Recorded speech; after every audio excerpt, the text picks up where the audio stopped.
Nous sommes le mercredi 8 septembre et toute l'Église fête la nativité de la Bienheureuse Vierge Marie.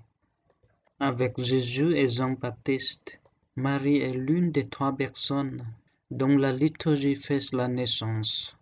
Que ce temps de prière nous aide à continuer de nous réjouir pour cette femme qui est à la fois mère du Christ, mère de Dieu et aussi notre sœur. Au nom du Père et du Fils et du Saint-Esprit. Amen.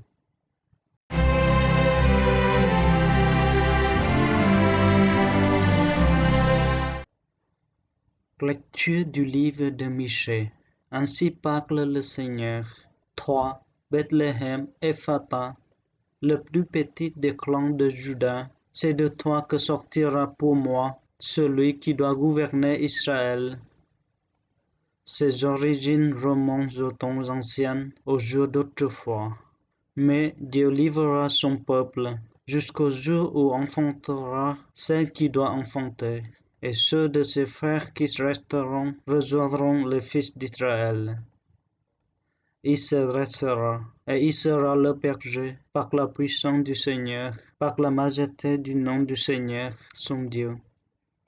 Ils habiteront en sécurité, car désormais il sera grand jusqu'au lointain de la terre, et lui-même il sera la paix. Parole du Seigneur.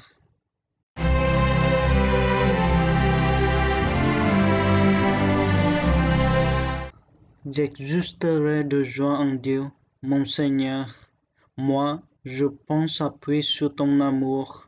Que mon cœur ait la joie de ton salut. Je chanterai le Seigneur pour le bien qu'il m'a fait. J'exulterai de joie en Dieu, mon Seigneur. Chante Alléluia au Seigneur. Chante Alléluia au Seigneur. Chante Alléluia. Chante Alléluia. Chante Alléluia au Seigneur. Heureuse es-tu, Sainte Vierge Marie, tu es digne de toute louange. De toi s'est levé le soleil de justice, le Christ notre Dieu. Chante Alléluia au Seigneur. Chante Alléluia au Seigneur. Chante Alléluia. Chante Alléluia. Chante Alléluia au Seigneur.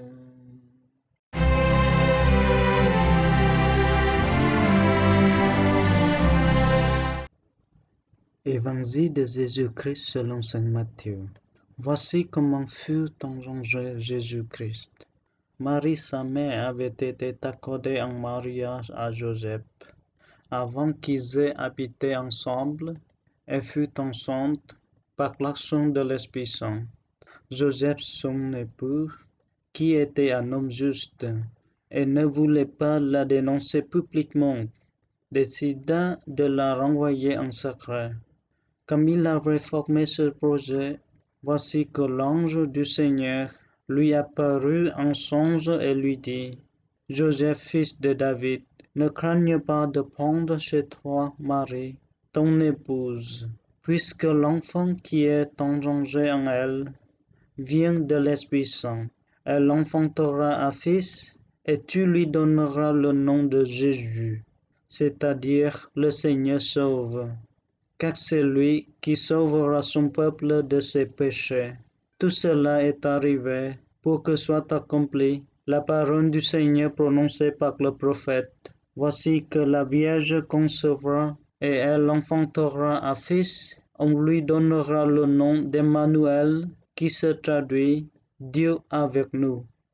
Acclamons la parole de Dieu.